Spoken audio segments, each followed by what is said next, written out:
Et nous allons commencer, bi'idhnillahi ta'ala, donc dans cette première séance, par l'explication de cette sourate illustre, immense, dont l'importance est incommensurable, qu'est sourate al-Fatiha.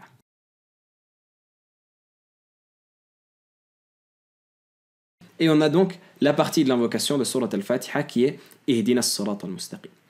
Ihdina, guide-nous vers le chemin droit, as-sirat al-mustaqim.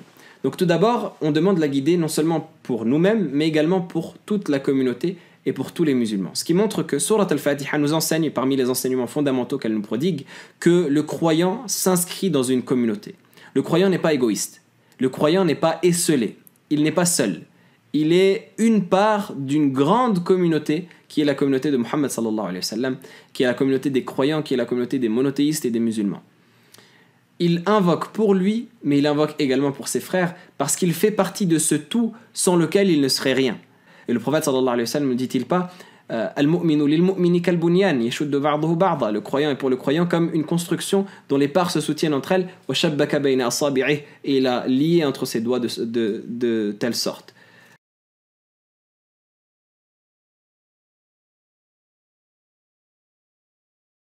Ihdina as-sirat al-mustaqim, donc guide-nous vers le chemin droit dans lequel il n'y a pas de tortuosité, qui n'est pas un chemin déviant, qui n'est pas un petit sentier égaré ou isolé, mais qui est le chemin droit dans sa pleine rectitude qui mène vers Allah subhanahu wa ta'ala. Et ce chemin droit, as-sirat al-mustaqim, a été expliqué dans l'avis qui ressort des exégètes. Il a été expliqué de plusieurs manières, mais l'avis qui ressort des exégètes, c'est de dire que c'est l'islam, c'est de dire que c'est la religion de l'islam dans son entièreté. Le chemin de ceux que tu as comblé de tes bienfaits, ça a été explicité dans un autre passage du Coran, et c'est là où le Coran justement, ces parties s'expliquent les unes les autres et qu'il faut rejoindre ces différents versets.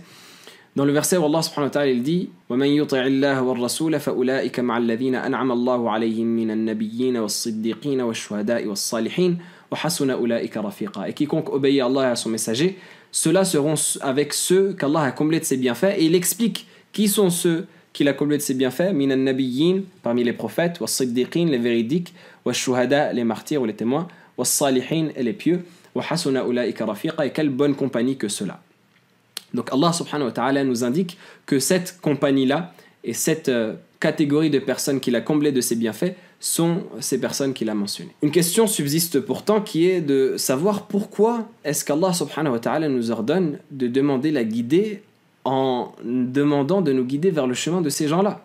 Il aurait suffi de demander la guider vers le chemin droit qui mène vers Allah, ou alors de dire vers le chemin d'Allah, comme Allah Azza wa Jal dit dans un autre verset,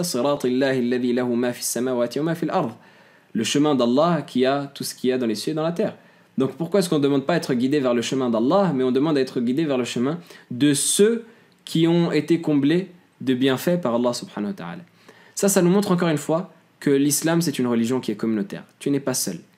Et il n'y a pas d'électrons libres dans notre communauté comme il n'y a pas de maillons faibles. Au point où, même quand on demande la guidée, on demande la guidée qui est caractérisée par le fait que c'est la guidée de ceux qui ont précédé nos pas et qui ont été sur ce chemin avant nous.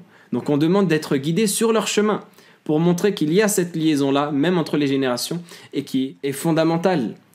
Et également, ce verset nous enseigne que la religion de l'islam, c'est un héritage. C'est un héritage que l'on a reçu des générations précédentes, qui l'ont reçu des générations précédentes jusqu'au prophète sallallahu alayhi wa sallam. Donc la religion de l'islam se transmet. Et d'ailleurs, l'un des grands bienfaits qu'Allah subhanahu wa ta'ala nous a accordé dans notre communauté, c'est ce bienfait-là de l'isnad, de la chaîne de transmission, qui remonte jusqu'au prophète alayhi salatu wassalam. Et le prophète sallallahu alayhi wa sallam mentionne cela lui-même lorsqu'il dit dans le hadith Tasma'una wa yusma'u minkum wa yusma'u mimman sami'a minkum. Vous entendrez la parole et d'autres l'entendront de vous et d'autres l'entendront de ceux qui l'ont entendu de vous.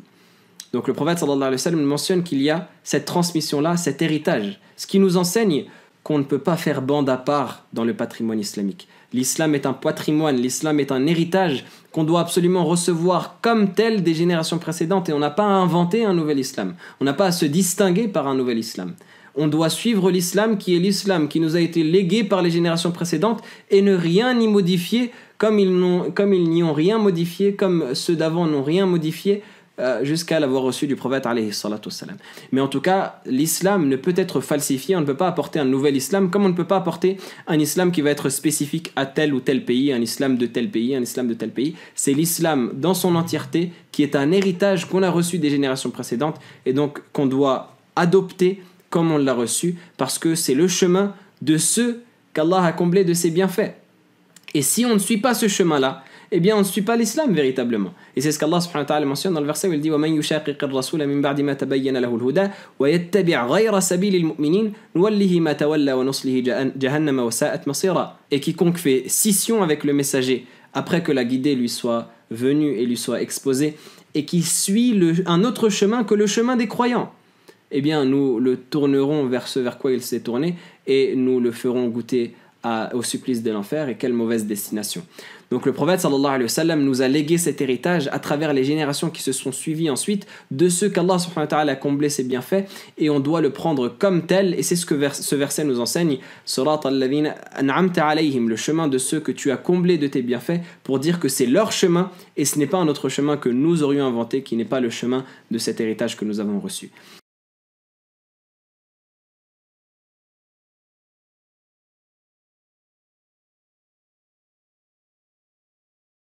Ensuite, Allah subhanahu wa ta'ala nous dit غَيْرِ الْمَغْضُوبِ عَلَيْهِمْ وَلَا الضَّالِّينَ, non pas le chemin de ceux qui ont couru ta colère, ni des égarés.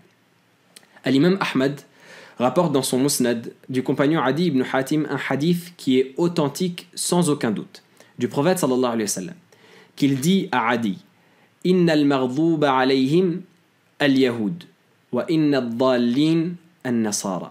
Certes, ceux qui ont encouru la colère d'Allah sont les juifs, et ceux qui se sont égarés sont les chrétiens.